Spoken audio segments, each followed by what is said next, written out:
Bonjour à tous, bienvenue à vous, c'est 9h50 le matin Bretagne. Nous sommes ravis de vous retrouver après ce week-end. Alors durant cette petite heure d'émission, nous recevrons Dénès Prigent, chanteur à la voix mystérieux, artiste polymorphe, poète bretonnant, qui nous emmènera au cœur de son univers entre chant traditionnel, musique nouvelle et mysticisme. Nous vous présenterons un très beau documentaire qui lui est consacré, Dénès, le chant magnétique, diffusé ce soir sur notre antenne.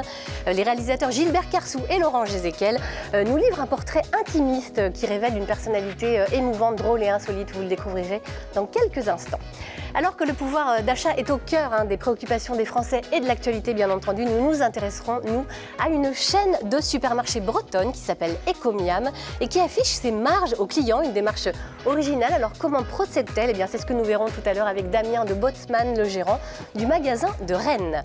Un thème qui fera certainement réagir Olivier Dauvert, notre expert conso, qui s'intéressera, lui, à la folie des calendriers de l'Avent. Dans la rubrique numérique, Stéphane Gramont recevra Marie-Laure Collet, PDG d'une entreprise innovante My Job Company. Et puis nous retrouverons notre expert en recrutement, Sébastien Nou. Il nous en dira plus sur les fameux tests de personnalité qui nous font si peur, faut bien l'avouer. Coup de projecteur enfin avec Virginie Jourdan sur un mouvement citoyen mondial qui débarque également en Bretagne. Precious Plastic ou comment démocratiser le recyclage des déchets plastiques. Des Rennais ont bien l'ambition de développer cette communauté chez nous. Bien, vous aurez les explications tout à l'heure. Sans oublier l'ami Billy que nous retrouverons à la SPA de Rennes avec de nouveaux compagnons à adopter. Voilà, c'est maintenant l'heure de la météo. Ma chère Catherine, bonjour. Bonjour Laurent, comment allez-vous? Ça va bien. Vous êtes resplendissante. Oh merci, vous aussi. Je vous envoie le compliment Laurent. Mais c'est parce qu'on est bien entouré. Mais oui. Ça, vous avez vu le menu? Mais oui, c'est super. Par contre, le menu, la météo, c'est pluie, vent, bon, quelques éclaircies quand même. Par contre, il fera doux et ça, la douceur, on en a quand même bien besoin. Allez, un peu de douceur dans ce monde de brut, ça nous fera pas de mal, effectivement. Allez, vous restez avec nous, vos questions, vos réactions. Nous les attendons sur la page Facebook de France 3 Bretagne où cette émission est diffusée en live. À tout de suite.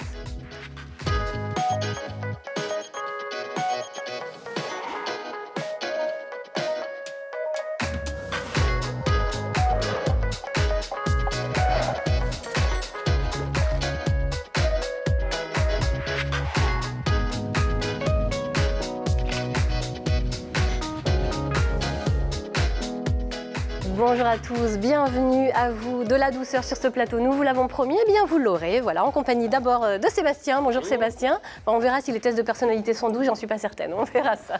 De la douceur chocolatée avec Olivier Dauvert qui nous parlera des calendriers de l'Avent. Damien de Botman, un peu de douceur aussi dans vos magasins, peut-être on verra ça. Et puis Dénès Prigent, merci d'être là. Bonjour, merci de m'inviter. Vous devenez un habitué de l'émission, c'est la deuxième fois que vous venez. Oui, on vous avait reçu au printemps dernier pour la sortie de votre album 1000 Ent, 1000 chemins. Et vous nous revenez cette fois à l'occasion d'une journée spéciale qui vous est consacrée sur notre antenne, sur France 3 Bretagne. Ce soir, après le soir 3, à 23h30, on découvrira le très beau documentaire de Laurent Gézéquel et Gilbert Carsou, Dénès, le chant magnétique. Et on vous en présentera un petit avant-goût dans quelques instants. Pour l'instant, écoutez, je vous propose tous qu'on aille retrouver Billy à la SPA de Rennes avec des nouveaux compagnons à adopter. Bonjour Billy. Bonjour Laurence, bonjour tout le monde. Alors ce matin, nous sommes ici au refuge de la SPA de la Route de l'Orient avec notre amie Jennifer. Tu vas bien? Oui, ça va. Merci. Donc on est là à Rennes avec ce petit bonhomme qui s'appelle Kurt. Kurt, salut bonhomme, ouais. Alors c'est un Kurt. tout petit bout de chou ça. Hein. Petit bout de chou d'à peine un an, puisqu'il est de D'accord. mars 2018. Ah oui, donc c'est il aurait même vraiment pas un an. Oui. Encore un grand bébé, un grand chiot dans sa tête. Mais il est vachement calme quand même. Il est posé. Maintenant, il a besoin de se dépenser aussi. C'est ce que D'accord. j'appelle le chien un peu polyvalent. Donc soit on Et, fait des grosses voilà, balades, c'est- soit on a un grand jardin quoi.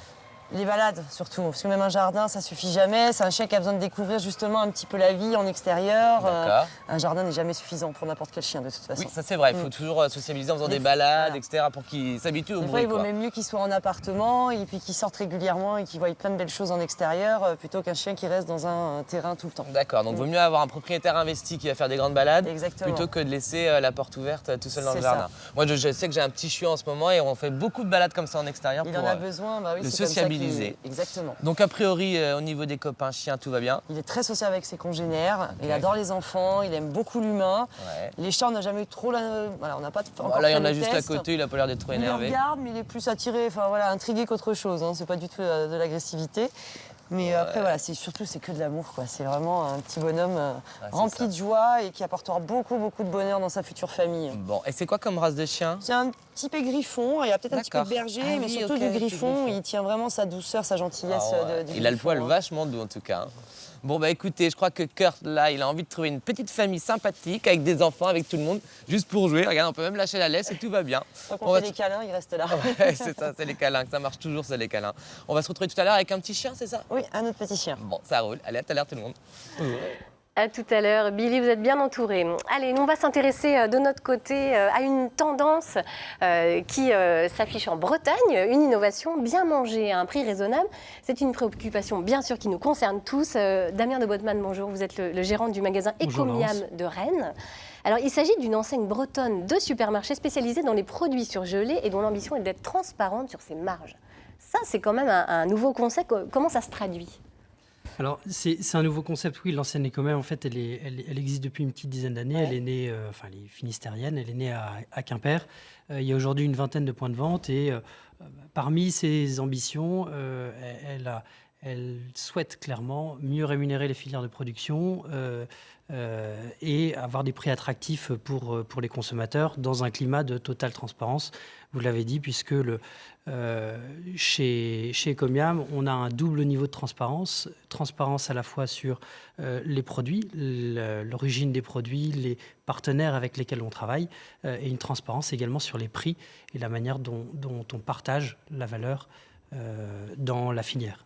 Alors sur les prix, justement, on va s'y attacher un petit peu. Là, vous promettez quand même sur certains produits des prix jusqu'à 30 à 40% moins chers que dans la grande distribution classique. Comment faites-vous ? On a envie de vous poser la question quand même. Alors, on ne fait pas de magie. En fait, chez Ecomiam, il y a vraiment un parti pris qui est de distribuer les produits de la manière la plus simple, la plus efficace possible et sans artifice, sans superflu. Donc vous passez de quoi ? Parce qu'il y a forcément un moment, il faut enlever des choses. il n'y a pas de centrale d'achat. On est en circuit court sur l'intégralité de nos produits. Ça veut dire que 80% de nos produits sont locaux ou régionaux. On est très content de travailler avec des petites sociétés de 15, 20, 25 personnes. Et donc, pas de centrale d'achat, pas de le minimum d'emballage, de packaging, choses comme ça. On ne fait pas de promo. Pas de promo au sens, il n'y a pas... Pas de publicité ? Alors, pas de publicité, et puis pas de trois articles achetés, le quatrième gratuit, ou qui perd les consommateurs. Donc, chez nous, l'ambiance dans un magasin est très apaisée, très épurée, et plus qu'une recherche de prix bas, on construit nos prix en fait de manière juste, et ça peut donner sur certains produits effectivement des écarts très significatifs par rapport à ce que font les circuits traditionnels. Alors d'où viennent vos produits ? Est-ce que c'est du 100% français, voire breton même ? Alors oui, l'enseigne étant née à Quimper, on sait l'engagement des Bretons pour leur territoire, et c'était une ambition aussi de la chaîne au départ, clairement de favoriser les filières locales, régionales, maintenir l'emploi et faire travailler les entreprises en région. C'est aussi un moyen de savoir avec qui on travaille, donc de bien connaître les méthodes de production des sociétés avec lesquelles on travaille. Je prends l'exemple de, je ne sais pas si on peut citer des entreprises. Si vous en citez 3, ça ira. On est très content de travailler avec des gens comme la PAM à Pleuhermel, qui est une société de 25-30 personnes qui nous fait nous fait de très bons produits. On a sur des produits, on fait du légume, on fait de la viande évidemment, on fait aussi des desserts, snacking, des choses comme ça. On travaille avec les glaces Terre Bleue à côté de Pontivy. On travaille avec un certain nombre de maraîchers du Morbihan sur des légumes bio, atelier d'épicerie, voilà, pour les citer, ça y est, c'est coché. Mais on est très content. 80% de nos produits sont locaux, régionaux, et dans tous les cas, tout est filière française. Encore une fois, c'est pas une position marketing, c'est une vraie conviction. Pourquoi avez-vous opté pour ce modèle ? D'où vient l'idée ? L'idée Ecomiam, au départ, c'est, je vous l'ai dit, il y a une petite dizaine d'années à Quimper, Daniel Sauvaget, qui comprend pas comment le kilo de porc qui est payé au producteur se retrouve multiplié par 5 ou 6 en supermarché. Et l'idée était vraiment de raccourcir la filière, de simplifier le modèle de distribution, encore une fois, au bénéfice et de la filière qualité française et bretonne, et surtout du consommateur, puisque voilà, de facto, l'écart de prix est significatif sur certains produits. Vous êtes fâché avec la grande distribution ou Pas les du rapports tout. restent cordiaux? Non, pas du tout, parce que finalement, Monté sur le parking d'un magasin, donc il aurait quand même bonne mine de se fâcher. on C'est jeune. est implanté sur l'est de Rennes, donc j'ai Ouais. bien compris qu'il fallait taire. Non, on a de très bonnes relations avec la stratégie d'implantation. Elle est effectivement en général proche d'un pôle alimentaire. On s'aperçoit aujourd'hui que les clients ont besoin de trouver du frais, du sec. Ils veulent trouver également du bio. Ils veulent trouver plusieurs enseignes au même endroit. Donc on a de très bons rapports avec l'hyper à côté duquel on est implanté. Dans ton terrain, non. Et voilà, finalement on a des gammes de produits qui sont très complémentaires. Vous avez ouvert donc en septembre dernier. D'autres ouvertures ont suivi depuis dans tout le Grand Ouest. 15 magasins aujourd'hui. C'est un business qui a un de plus peut-être même. Et 5 de plus. 5 de plus. C'est un business florissant. Ça marche. En fait, l'enseigne a accéléré son développement depuis 2 ans. Pendant 7-8 ans, elle était plutôt positionnée sur le Finistère, enfin les 3 départements de la pointe bretonne. Et puis, ça essaime un petit peu plus rapidement ces 2 dernières années parce que les consommateurs demandent ce style de magasin. Voilà, il n'y a pas une volonté de l'enseigne de se développer et de pousser le développement, mais on suit simplement la demande des consommateurs. Voilà. Rennes étant le magasin le plus à l'est, Guérande a ouvert la semaine dernière. Et d'autres suivront. D'autres suivront certainement. Merci beaucoup C'est moi qui vous Damien de Botman. Ça va forcément inspirer notre ami Olivier Dauvert, qui lui aussi se penche sur un business florissant, celui des calendriers de l'Avent. Olivier, Et oui, ce je matin. vous en ai porté, regardez, on Mais va je vois pouvoir ça. manger du chocolat après. Alors déjà, peut-être un petit Ne mot promettez sur, pas ça parce que attention. sur cette période de l'Avent avec un E. Ah oui. C'est cette période qui englobe 4 dimanches avant Noël. C'est une période évidemment religieuse. C'est toujours une tradition chrétienne, catholique, mais c'est aussi devenu un business. Là, le business de l'Avent Noël, avant ce coup-ci avec un A, avec une grande partie de ce business qui est fait par les calendriers en chocolat. Là, l'idée, c'est que chaque jour, l'enfant, on lui permet d'ouvrir une petite porte, vous le savez, et donc comme ça, il va trouver derrière un chocolat. Il va pouvoir attendre patiemment jusqu'à Noël et les cadeaux patiemment, c'est vite au pied dit, hein, du parce que- sapin. En tous les cas, c'est le principe, c'est Oui, la théorie. C'est le principe. Alors en magasin, on a l'impression que toutes les marques ont leur calendrier. Quand on voit l'étendue du rayon, Oui. c'est affolant. Alors tout, et même plus encore, j'allais dire, parce qu'il n'y a pas une marque qui ne se décline pas en chocolat. Je vous en ai porté, vous avez Line, vous avez Célébration, vous avez ici Carambar, là vous avez Super Mario, et j'aurais pu vous vous avez cité les emporter, trois. et Tout j'aurais va pu bien. vous emporter une très grande quantité. Ouais. Vous savez, le chocolat est un marché que l'on appelle d'impulsion. Ça veut dire que vous n'en avez pas un besoin vital, sauf exception. Ah et si, que parfois si. Ah, si, parfois si, si, si. c'est pour ça que je dis sauf exception, et que échange, de fait, c'est un échange. si vous le voyez, si vous y le êtes nez, c'est confronté, vital. vous allez avoir envie d'en prendre. Ouais. Et donc, du coup, ces calendriers, ils participent à cette impulsion, et puis en plus, ils vous déculpabilisent, parce que quand vous allez prendre un petit chocolat le matin, vous allez dire, oh, c'est quand même c'est pas très rien. grave. Simplement, pendant 24 jours, vous allez manger un morceau de chocolat par jour. Donc, c'est très bon, ça vous fait craquer, parce que c'est déculpabilisant en plus. C'est ça, c'est très bien trouvé. Bon, est-ce que ça marche vraiment? Oui, ça marche. C'est un business qui est florissant. On en vend à peu près 12 millions de calendriers par an. Ça veut dire en gros qu'il y en a dans un foyer français sur 2, puisqu'il y a à peu près 24 millions de Français, 24 millions de foyers français. Et surtout, ça progresse parce que le marché s'envole d'à peu près 1 million de nouveaux calendriers par an. Donc c'est pour vous dire que ça fonctionne réellement et qu'on est en fait gourmand et qu'on a peut-être besoin de ces petites touches de déculpabilisation pour en acheter. C'est ça. Et par contre, ça ne nous pose aucun problème de payer cher. Ah oui, En parce gros, que vous le payez, parce le que prix c'est de la quand même- cocaïne, on va l'appeler comme ça.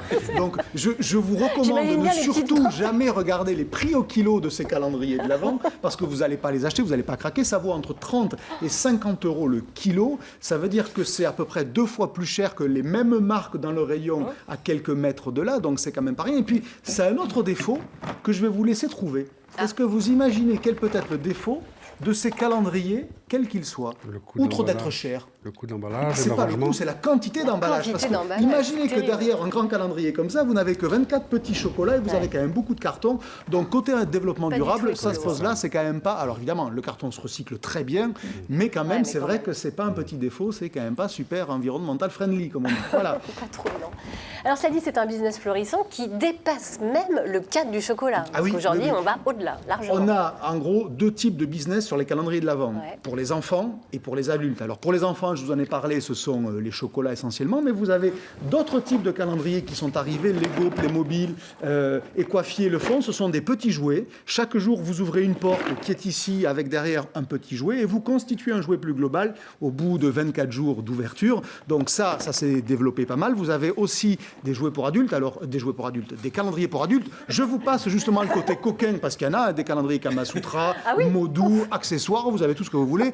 Et je viens sur ce qui marche réellement. C'est un peu sexiste, pardonnez-moi, mais c'est la vérité. Attention. D'un côté, des calendriers avec 24 bières différentes que vous allez goûter chaque jour. Vous imaginez que c'est plutôt positionné masculin. Et puis de l'autre, des calendriers qui sont plutôt positionnés féminins. C'est des calendriers de beauté avec 24 petits échantillons de produits de beauté.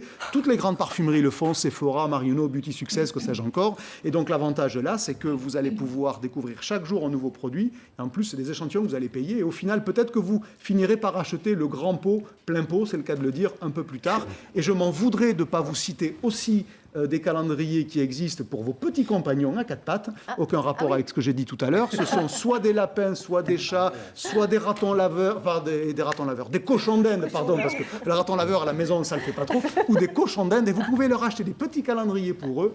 Derrière chaque porte, il y a aussi une friandise, évidemment, qui a été faite pour ces petits animaux de compagnie. C'est pour vous dire que c'est un vrai business florissant, Incroyable. puisque ça concerne tout le monde. Il faut le dire à Billy, ça, parce qu'on va voir s'il peut en emmener un à la SPA. On va en faire livrer à la SPA. Exactement, très bonne idée. Merci beaucoup, Olivier.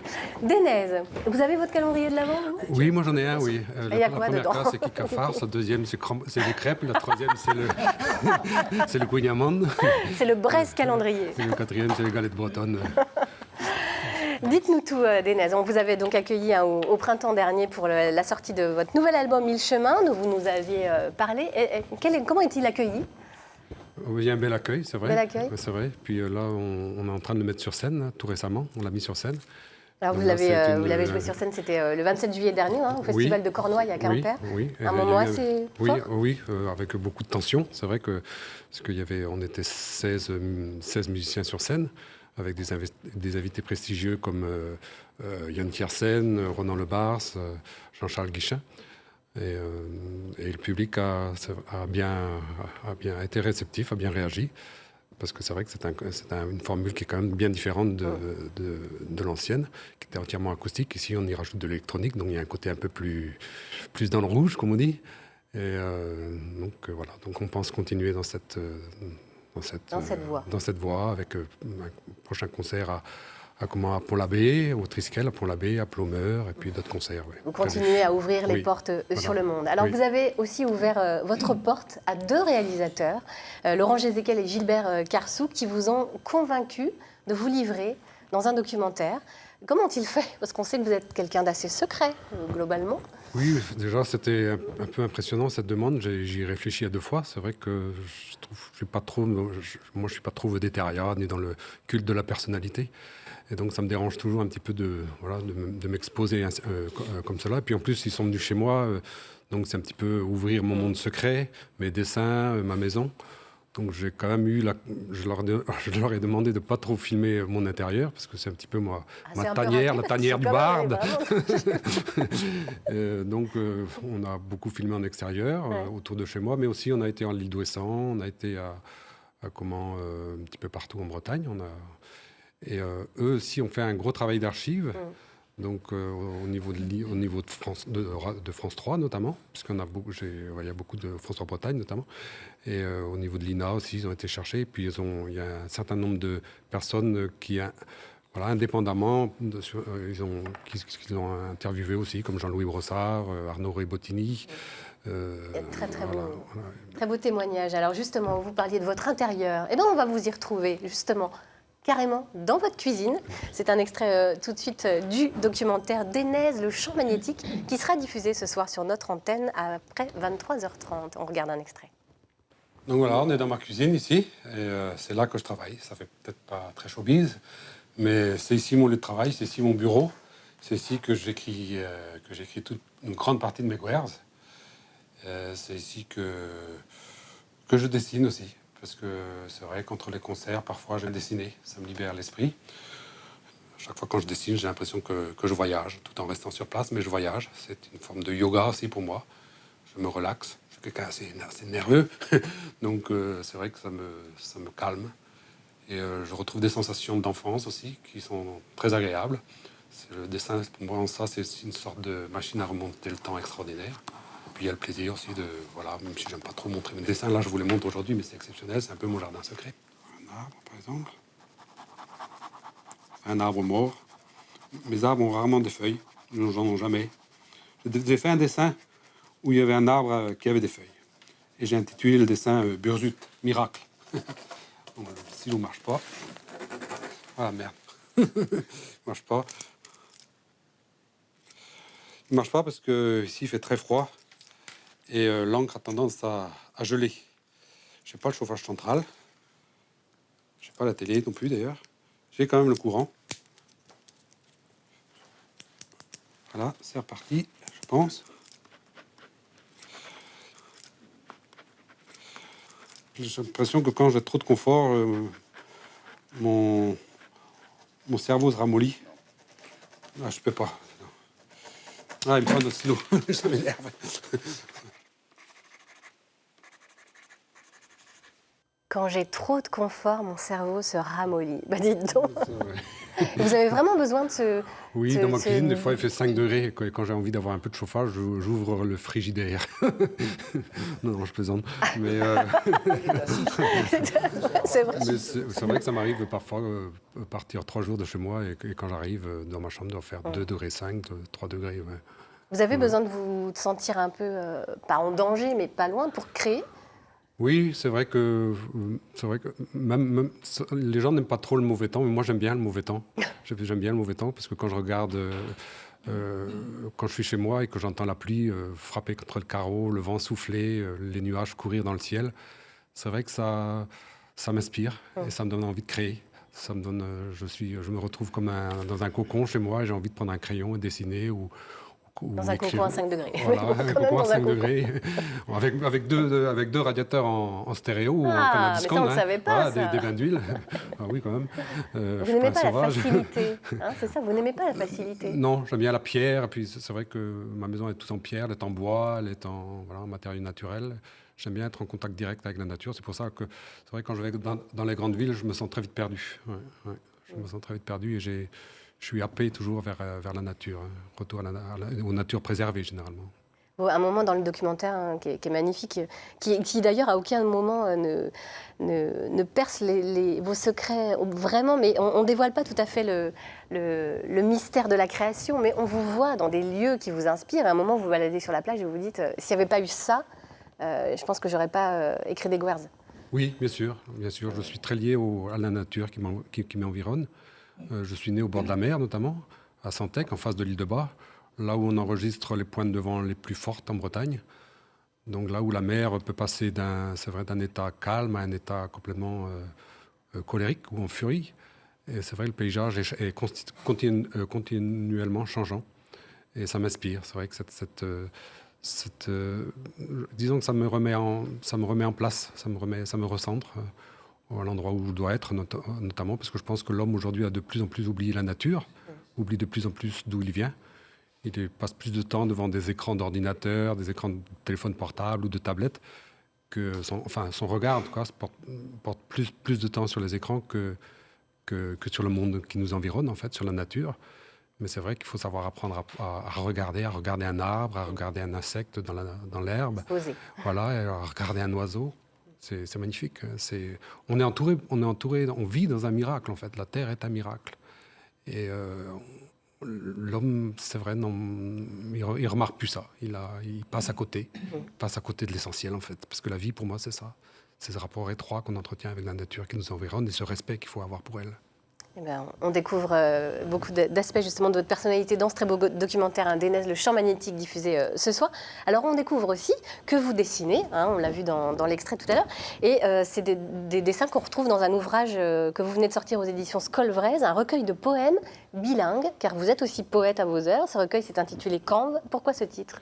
Quand, c'est le deuil, en fait. C'est un recueil justement de poèmes qui ont plus ou moins le même thème autour du deuil, de la perte, d'un pays, qu'est la Bretagne, une culture, une langue qui s'en va aussi, qui disparaît, qui tend à disparaître. Aussi deuil d'un certain nombre de choses par rapport à la nature aussi. C'est vrai que je vois cette nature qui tend de plus en plus à être maltraitée, à disparaître aussi. C'est vrai que quand j'ai acheté ma maison, par exemple, lorsque je sortais dehors, il y avait des milliers d'abeilles autour de ma glycine en fleurs, lorsqu'elle était en fleurs. Et j'étais obligé même d'hausser la voix pour pouvoir m'entendre.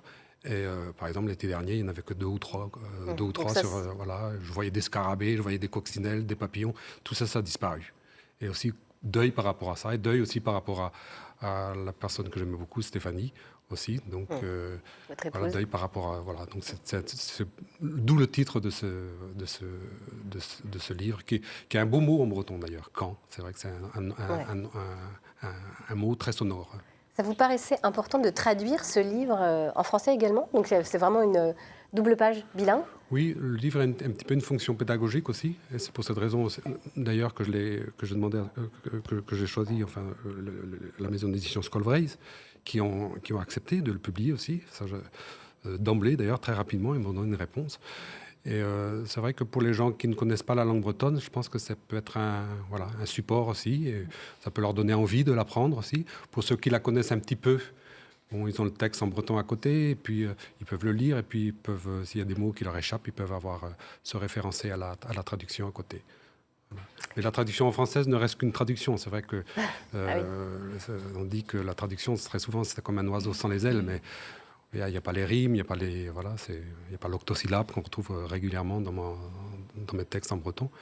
Mais bon, j'ai essayé de faire au mieux pour les non-bretonnants. Vous restez avec nous, Dénèse. Merci. On parlera tout à l'heure de votre concert au Couvent des Jacobins, dont on repassera une captation ce soir sur notre antenne. On en parlera dans quelques instants. On parlera aussi d'emploi avec Sébastien Nou et puis également avec Stéphane Gramont de My Job Company et Virginie Jourdan de Plastique Précieux Plastique, qui favorise le recyclage des déchets plastiques. On retrouve tout de suite Billy à la SPA de Rennes. Bonjour Billy. Angela, bonjour. Alors mademoiselle, comment elle s'appelle celle-ci? Angel. Angel, d'où ma chanson Angela. Donc là c'est une petite nerveuse, elle est comment elle? Alors, c'est une petite mamie. Hein. Déjà ce matin on a bien vu ici ils sont pas toujours enfermés dans des box. Hein. Oui, On non, voit c'est bien sûr, que là elle était en parc, elle est pleine de elle a goût. passé son temps ce matin à Je se pense qu'elle s'est balader. bien roulée dans la gadoue ce Ouais, matin. c'est ça, bah oui, un petit peu, mais bon, heureusement que vous en occupez bien, hein, c'est pour ça. Hein. Bah oui, ma chérie. Donc Angel, voilà, elle fait pas du tout son âge, elle a 12 ans. Ah ouais? C'est vraiment une petite mamie, mais qui a une 12 pêche ans. Eh d'enfer. ben, alors là, on a une sacrée patate, ma mère. Hein, ouais. Donc là, on cherche une petite famille qui est un peu avec des enfants aussi, j'ai l'impression, non? Alors, plus, oui, pourquoi pas avec des enfants. Ouais. Après, quand même, Ce qui serait mieux respecte que tu sa montes. tranquillité, Regarde, ma parce chérie, que de par ce serait son mieux que âge, tu elle va montes là. aimer aussi sa tranquillité. D'accord. Donc elle aime son confort, c'est une petite chienne voilà, qui a encore besoin de se dépenser pas mal, qui pourra s'adapter, que ce soit maison ou appartement, du moment qu'on lui consacre du temps. Elle est très classe en tout cas. C'est Regarde vraiment une mamie là, tu d'amour vois, qui elle n'a pas eu tient. spécialement une très belle vie auparavant, et voilà, et qui sait vraiment le rendre à ceux qui lui donnent de l'amour, parce que vraiment avec nous, c'est vraiment une chienne super. Quoi. C'est ça l'intérêt des chiens, c'est que ça n'a aucune rancœur. Aucune. Ouais, c'est ça. Ça a beau être les pires du monde avec les humains, mais les humains... Ils aiment des fois- l'humain, c'est comme Ouais, ça. exactement. Ils vous le rendent pas toujours. Donc on cherche là une petite famille bien sympathique pour la fin de vie de cette petite demoiselle, mais bon, qui a priori va pouvoir vivre encore quelques années. Oh, hein. oui, c'est ce que je lui souhaite. Hein. Elle a du temps à rattraper, donc justement, il faut qu'elle le rattrape en famille. Et au Famille niveau qui des va la chats, chouchouter. des chiens, on est comment? Alors, les autres chiens, elle est très joueuse. D'accord. Maintenant, c'est quand même une chienne qui aime sa tranquillité de par son âge, donc voilà, plus tendance à recadrer les autres chiens quand ils l'embêtent un peu. C'est ça. Mais elle pourrait cohabiter avec un autre chien. Hein. Mais ça, justement, c'est pas mal quand on veut un petit chiot, C'est sûr. d'avoir un chien avec de l'expérience qui permet de bien... Ah bah elle, ce serait une chienne parfaite justement pour éduquer un jeune chien. Une bonne maman. Bon, bah écoutez, c'est cool. On va se retrouver tout à l'heure avec des petits chats. Oui, avec un gros chat. Avec un gros chat. Bon, eh ben allez, à tout à l'heure tout le monde. À Oui, tout à ma l'heure. Angèle. Oui, t'es belle. Ouais. À tout à l'heure, Billy, Stéphane Gramont nous a rejoint avec Marie-Laure Collet. Bienvenue à tous les deux. Bonjour. On avait envie de vous demander ce que vous alliez nous présenter ce matin. Vous nous avez trouvé une petite pépite là. Oui, effectivement, une manière de traverser la rue, mais sans sortir de chez soi. En tout cas, c'est une Marie-Laure, vous êtes une collègue de Sébastien, puisque vous êtes chef d'entreprise dans le recrutement, mais vous êtes un peu aussi une collègue de Dénès, puisque vous m'aviez confié que, avant de faire ce métier, vous aviez fait de la musicologie. Absolument. Comme quoi, ça mène à tout, hein, à condition d'en sortir, bien sûr. Et Marie-Laure Non, est mais ultra même en- fan de Denez. Voilà. Voilà. Et également qu'un jour, comme beaucoup de gens, vous vous êtes retrouvé à devoir chercher un emploi et ça vous a décidé à créer votre propre activité et vous dites que finalement vous êtes recruté vous-même. C'est Oui, marrant. C'est la meilleure solution, finalement. C'est la meilleure solution. Oui, j'ai été licenciée en 2002 et pour poursuivre les missions que j'avais en cours, puisque c'était une grosse crise qu'il y avait en 2001-2002 sur les métiers du conseil, eh bien, j'ai créé ma propre activité pour satisfaire les clients que j'avais alors. Est-ce que cette expérience vous a amené finalement à avoir une démarche un petit peu différente que le recrutement traditionnel, peut-être dont vous étiez issu ? En fait, moi, j'ai appris mon métier à Paris, dans les cabinets de chasse de tête, appelé l'Executive Search.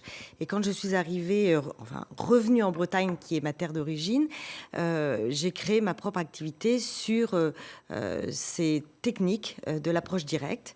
Et en fait, quand j'ai créé Abaca en 2002, assez naïvement, je ne savais pas que ce métier que l'on réalise dans les règles de l'art n'était pas commun dans notre région Bretagne. Et en fait, j'ai surfé sur cette vague à la fois de nouvelles entrantes sur une technique innovante pour les chefs d'entreprise qui, jusqu'alors, allaient chercher l'executive search uniquement à Paris. Alors, votre démarche innovante, justement, est aujourd'hui reconnue parce que vous êtes dans beaucoup de réseaux. Vous êtes régulièrement cité comme exemple d'entrepreneuriat au féminin également, faut le souligner. Et justement, ce métier du recrutement a été complètement bousculé par le numérique, même on pourrait dire percuté de plein fouet. Et aujourd'hui, vous vous retrouvez aussi également à la tête d'une start-up, My Job Company. Oui. Alors en fait, l'innovation dans nos métiers, elle est permanente et elle est, j'allais dire, sur deux grands volets. Elle est à la fois sur la posture, puisque l'innovation sociale et sociétale nous amène à avoir des comportements innovants vis-à-vis de nos clients, mais aussi vis-à-vis de nos candidats et les bénéficiaires qui sollicitent nos prestations dans nos entreprises, mais aussi sur les outils. Et ça ne date pas d'hier, puisque lorsqu'il y a eu la transformation de la passation des annonces versus papier versus Internet, quand tout simplement les CV Tech sont apparus et ce qu'on appelle avec l'anglicisme les job boards, c'est-à-dire les annonces sur Internet, c'était déjà une première innovation. Les réseaux sociaux sont venus encore accélérer cette innovation et puis beaucoup plus récemment, toutes les plateformes innovantes. Alors bon, aujourd'hui, on sait très bien que depuis à peu près 5 années, le collaboratif fait rage et nos métiers sont aussi extrêmement disruptés sur les outils par ces plateformes communautaires. Et justement, My Job Company, c'est une de ces plateformes. Voilà. On vous propose de coopter des candidats potentiels, de les proposer à des employeurs, de les recommander. Et s'il est embauché, vous touchez un petit quelque chose. Exactement. En fait, l'idée est la suivante. Avant, on parlait d'une façon un petit peu, j'allais dire, négative de ce qu'on appelait le piston. Aujourd'hui, on appelle ça d'une façon beaucoup plus positive, ce que c'est la cooptation. Et en fait, tout le monde peut s'inscrire gratuitement sur la plateforme My Job Company et coopter des membres de sa famille ou de son réseau pour les orienter vers des emplois qui sont ouverts au grand public. Et ces emplois-là sont partout en France. Et là, j'attire votre attention sur aussi partout dans les campagnes, puisqu'il y a beaucoup de TPE et de PME qui manquent de main-d'œuvre, qui manquent de talent. Et en fait, ces plateformes permettent, dans un champ de proximité, ce qu'on appelle l'émergence de ces territoires qui sont un peu esselés, d'avoir des compétences qui sont cooptées par les gens de ce même territoire. Voilà. Et la cooptation permet une récompense, puisque c'est le mode finalement économique de ce qu'est le collaboratif et le communautaire. Et c'est pour ça que je parlais de traverser la rue sans quitter chez soi, même si à un moment, il faut se déplacer. Absolument, parce que même si les outils Ouais. sont très innovants et très technologiques, rien ne remplacera la relation humaine et le rapport entre deux êtres, l'individu qui... Et j'aime à dire que l'on marie avec l'organisation, quelle qu'elle soit. Merci Marie-Laure. C'est certain. Merci beaucoup à tous les deux. Vous êtes quelqu'un de connecté, Denez ? Ou pas trop ? Pas trop. Connecté à la nature, oui. Ça, oui. Non, je suis obligé d'avoir un Facebook, quelque chose comme ça, parce que c'est une obligation. Parce que c'est un moment, quand j'en avais pas, il y avait des gens qui usurpaient mon identité pour... voilà. Alors, il y avait 3 ou 4 Facebook Denez, et bon, ça me faisait un peu bizarre de voir. Voilà. Donc, des gens qui s'approprient un petit peu mon patrimoine artistique. Donc j'ai été contraint en fait, d'en faire un. Ouais. D'accord. On va s'intéresser maintenant avec Sébastien au test de personnalité. Oh là là là là là, attention. C'est un mot qui fait peur, franchement. Exactement, les tests de personnalité. Alors, je peux voir beaucoup de candidats qui en ont peur, tout simplement, ça fait peur. Et puis, côté entreprise, ils souhaitent l'utiliser parce que eux aussi, ils ont peur de se tromper, de recruter la mauvaise personne. Et ils ont souvent l'impression, à tort, que c'est une boule de cristal. Et grâce à ces tests-là, ils vont pouvoir justement voir clair dans le candidat. Alors, l'objectif, c'est clairement d'évaluer l'adéquation entre le candidat et l'entreprise, même l'équipe, même le côté équipe de management. Et comment ça se passe? Soit vous passez ces tests-là directement au sein de l'entreprise, papier, directement sur PC, ou même à distance. On vous envoie des codes qui vous permettent de répondre à un ensemble de questionnaires. Alors, comment ça se présente? Il y a différents tests. Auparavant, on faisait beaucoup de tests où on vous disait est-ce que vous êtes plutôt comme si? Vous répondez un peu, passionnément, à la folie, pas du tout. La problématique, c'est quand on veut se faire recruter, si on dit si je fais trop, on va dire je suis là. Si pas assez, on va pas me recruter. Donc on mettait au milieu. Et on se retrouve avec des profils tous similaires. Voilà. Donc on a développé des tests. Le mot barbare, c'est ipsatif, Bon. qui consiste tout simplement à vous proposer deux phrases et il faut vous positionner sur une de ces deux phrases. Donc soit on a envie de cocher les deux, soit aucune, mais il faut se positionner. Et à partir de là, vous imaginez bien que derrière, des psychologues, sur un panel, ont évalué des candidats. Plus ce panel est grand et plus l'évaluation est pertinente. Comment ça se passe? Tout simplement, il faut savoir que pour évaluer sur un critère, je vais prendre un critère par exemple qui n'est pas du tout sur la personnalité, savoir si on est beau. Eh bien, imaginez, des psychologues se sont dit, le critère pour être beau, c'est les cheveux bruns, les yeux bleus, 1m75. Oh non, Moi, Small is beautiful, c'est bien connu. Voilà.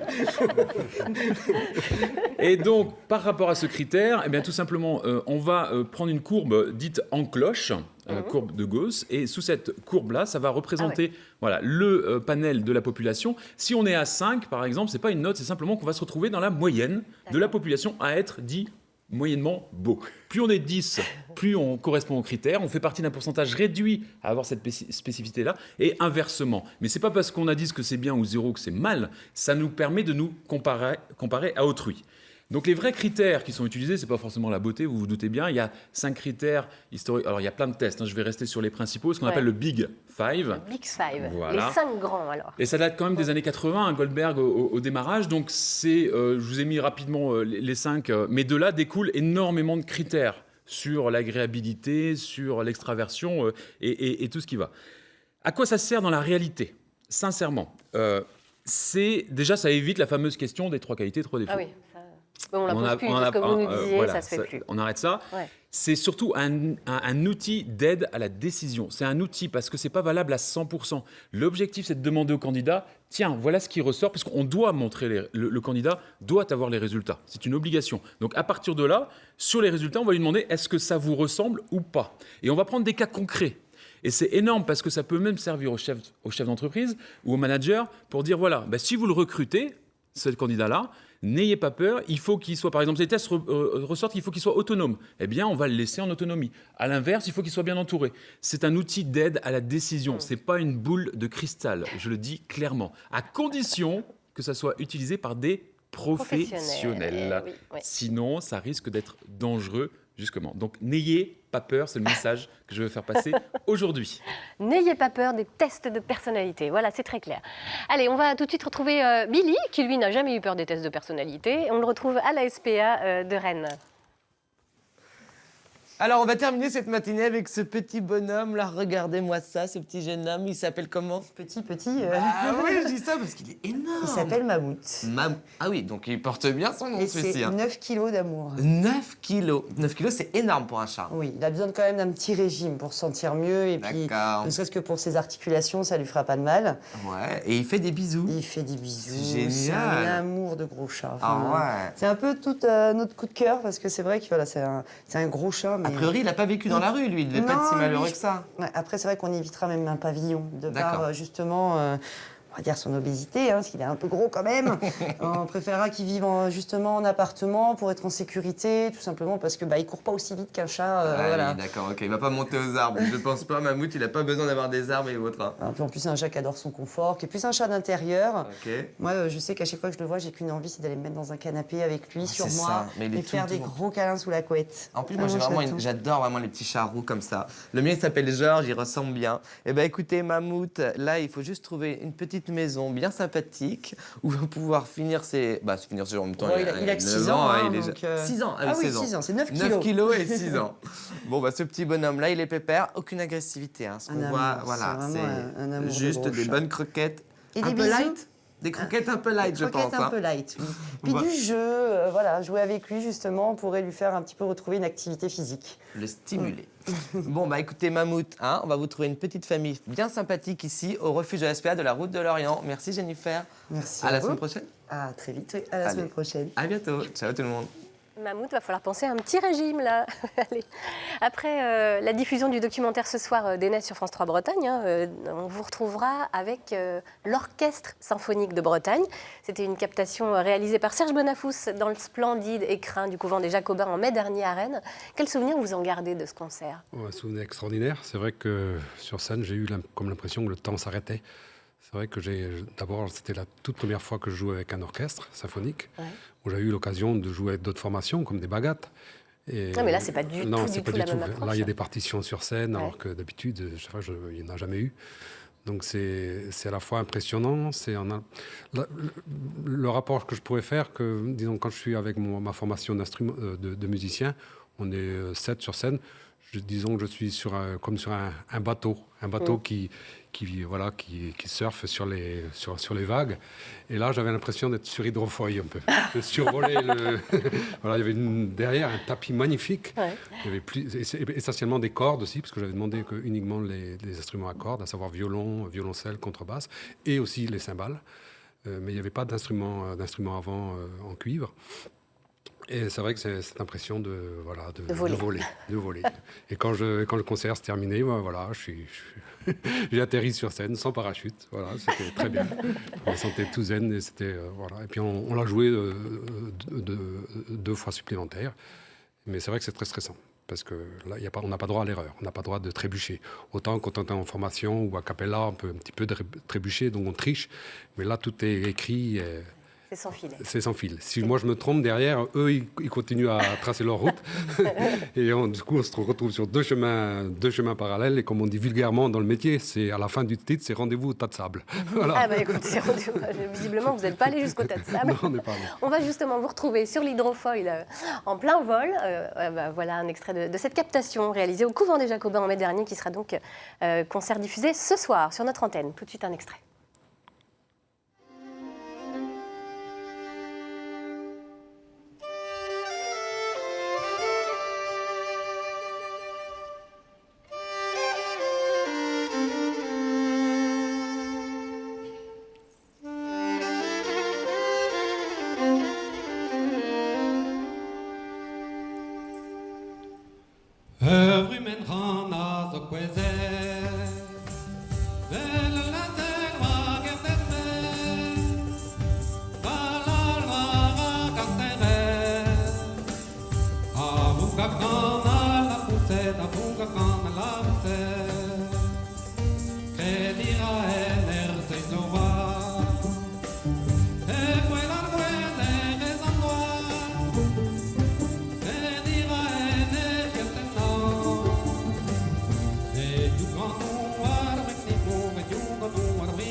On sent que même quand vous regardez encore a posteriori le concert, il y a encore le petit frisson qui vous parcourt.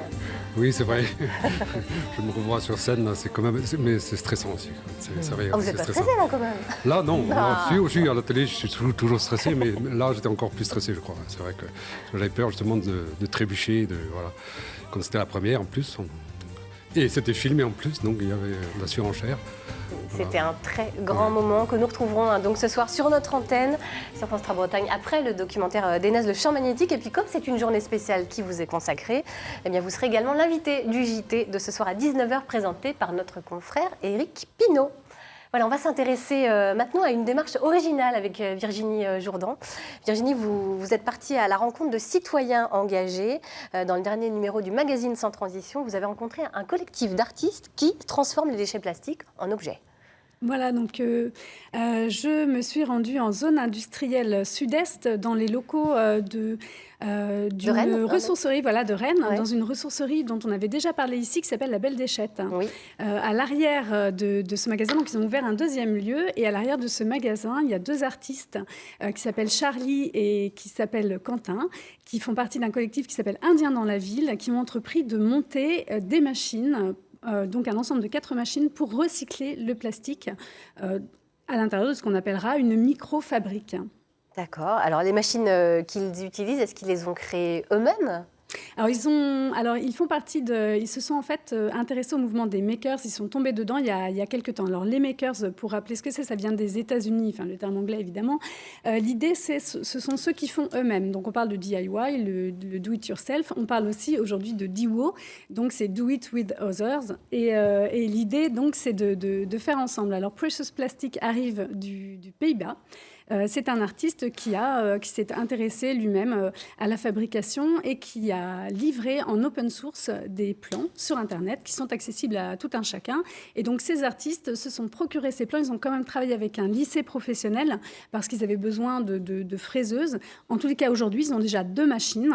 Donc, l'extrudeuse, la broyeuse qui leur permet de broyer du plastique et l'extrudeuse qui leur permet de le fondre de manière à commencer à produire des objets, à fabriquer eux-mêmes des objets. Alors, quels sont ces objets justement qu'ils recyclent? Vous nous intriguez là quand même. Quels sont les déchets d'abord qu'ils recyclent et les objets qu'ils fabriquent? Les déchets qu'ils recyclent, alors je ne sais pas si on peut voir une photo à l'image, on voit Quentin qui est en train d'utiliser sa broyeuse. Là par exemple, il y a une chaise en plastique de jardin. Voilà, c'était une chaise pour enfants de jardin. Donc elle passe dans la broyeuse. C'est un plastique assez dur, coloré. On va trouver également, ils ont eu des dons dans les cuisines collectives. Ce sont des bacs dans lesquels on met les verres ou les couverts pour faire la vaisselle. Ils peuvent les récupérer, ils les broient et ensuite, lorsque ça passe dans l'extrudeuse et que ça monte à plus de 200 degrés, ça fait fondre le plastique. Et ensuite, pour l'instant, la machine qu'ils ont, donc c'est l'extrudeuse, donc ça sort comme un petit fil. Et donc, on fabrique l'objet en même temps. Donc là, par exemple, ils ont fabriqué un pot de fleurs. Ça démarre. Eux-mêmes s'interrogent sur les formes que ça peut prendre. Mais ils travaillent aussi en ce moment sur des moules en aluminium qui leur permettront de faire des objets un petit peu plus évolués en termes de forme. Comme par exemple, ça peut être des cuillères. Là, ils travaillent sur un bracelet. Ils peuvent essayer en tous les cas, en attendant le zéro déchet. Parce que ça, c'est important pour eux. En attendant le zéro déchet plastique, la manne de plastique qui existe déjà, comment on peut essayer de la transformer de la manière la plus rapide possible et utilisable par tout un chacun. Alors, c'est un projet qui se veut citoyen, ce qui veut dire qu'à terme, peut-être que nous, tout à chacun, on pourrait utiliser aussi ces machines. Alors, cette fabrique, de toute façon, elle va être ouverte. Donc, les personnes qui souhaitent se rendre à l'intérieur vont pouvoir découvrir la manière dont les outils fonctionnent. Ils pourront même, à terme, utiliser la machine. S'ils ont eux-mêmes une idée d'objet ou une idée de moule, ils pourront la dessiner, la fabriquer. Et ils insistent beaucoup là-dessus, Charlie et Quentin. L'idée, c'est aussi d'accompagner les citoyens dans l'apprentissage de la confection des objets. Donc, ils seront là également pour les accompagner, oui. Donc, cette microfabrique, ce sera une première en Bretagne. Elle va être située où ?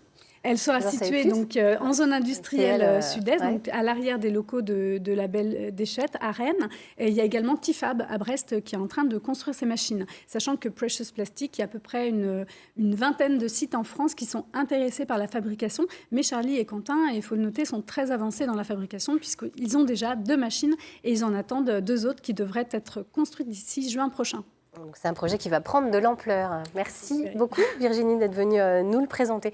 Qu'est-ce que ça vous inspire d'Enes, toutes ces initiatives citoyennes? C'est magnifique, c'est vrai que c'est magnifique. Il y a tel gaspillage de l'emballage, notamment aujourd'hui. Vous êtes sensible à tout ça? Vous faites vous-même à tel point que moi-même, moi-même, quand j'ai par exemple, j'achète des glaces ou les récipients, j'ai du mal, cette difficulté à jeter ça dans la poubelle. Alors, très souvent, beaucoup d'emballages restent, parce que j'ai une crèche une ancienne crèche où je stocke plein de choses.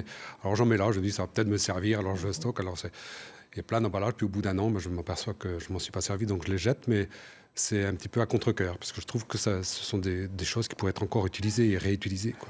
Alors, j'en utilise un certain nombre pour faire mes mélanges de peinture, quand je dois peindre des meubles ou des choses comme ça, mais c'est vrai qu'une seule utilisation, pour moi, ça me paraît vraiment pas suffisant pour de tels emballages. Ouais. Merci beaucoup d'Enes Prigent d'avoir été avec nous. Donc on le rappelle, ce soir, après le soir 3, est diffusé le documentaire d'Enes, le champ magnétique, suivi de la captation du concert du couvent des Jacobins, qui, je le précise, sera également retransmis à 19h sur France Bleu et à 20h sur France Bleu Brésil-Isel. Voilà, c'est vraiment une journée qui vous est réservée et on est très heureux de ça. Et moi, très honoré. Merci. Et bien voilà, merci d'avoir été avec nous. C'est maintenant l'heure du débriefing de cette émission. Et Catherine arrive en courant.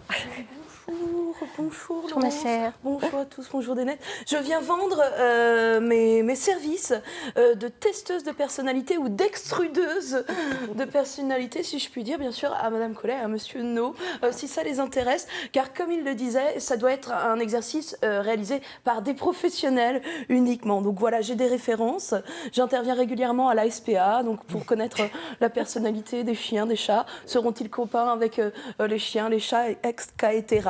Donc des petits QCM que je leur fais faire. Est-ce qu'ils sont gourmands? Bon, il y en a, on voit tout de suite qu'ils le sont. Et également, j'aide les particuliers au choix des calendriers de l'Avent. On a vu, c'est tout un business, c'est tout un budget. Donc, par exemple, vous, Dénès, je peux vous proposer un calendrier composé d'un stylo par jour. D'ailleurs, je vous en donne un tout de suite. Noir, voilà. Tenez, voilà pour il faut que ce soit côté noir. Oui, ça marche alors. Les marques peuvent changer, mais la couleur reste la même. Très bien. Bon, voilà. Et également, on peut proposer également des calendriers de bière pour les femmes aussi. Il n'y a pas raison que monsieur boive et que madame trinque également. Alors, ma spécialité quand même, c'est la personnalité par le biais des spécialités bretonnes. Dis-moi quelle galette tu commandes et je te dirai qui tu es. Vous voyez, Laurence? D'accord. On sort du digital et on va dans une crêperie. J'amène la personne dans une crêperie et je sais par exemple que si elle commande une galette andouille de Guéméné-Soubise, c'est que c'est quelqu'un plutôt d'extraverti. Hein, si la personne commande, celle que je prends à tous les coups. Ah oui, vous voyez, quelqu'un qui s'affirme, voilà, plutôt d'extraverti. Si on commande la galette savoyarde, c'est plutôt créatif mais rebelle. Vous voyez, quand même, une galette savoyarde, quelqu'un qui va être ouvert à l'expérience. Voilà. Donc, et également, je peux vous dire quelle spécialité est votre patronus, si je puis dire. Par exemple, Dénès, vous êtes une bourriche d'huîtres. Il y a ce côté secret, mystérieux, et en même temps avec une perle qui se cache dedans. Voyez, ça vous va, ça vous convient? Oui, avec les algues, ça va très bien. Avec les algues, voilà, au bord de mer. Merci. Vous êtes un kick-à-farce, généreux, familial. Voilà, bien, ça me va bien. Votre truc. Merci, allez-y, faites-vous plaisir. Merci beaucoup à tous d'avoir été à nos côtés durant cette petite heure. Nous nous retrouverons demain, 9h50, en compagnie du Quatuor Red Cardel. Kenavo, belle journée à vous tous.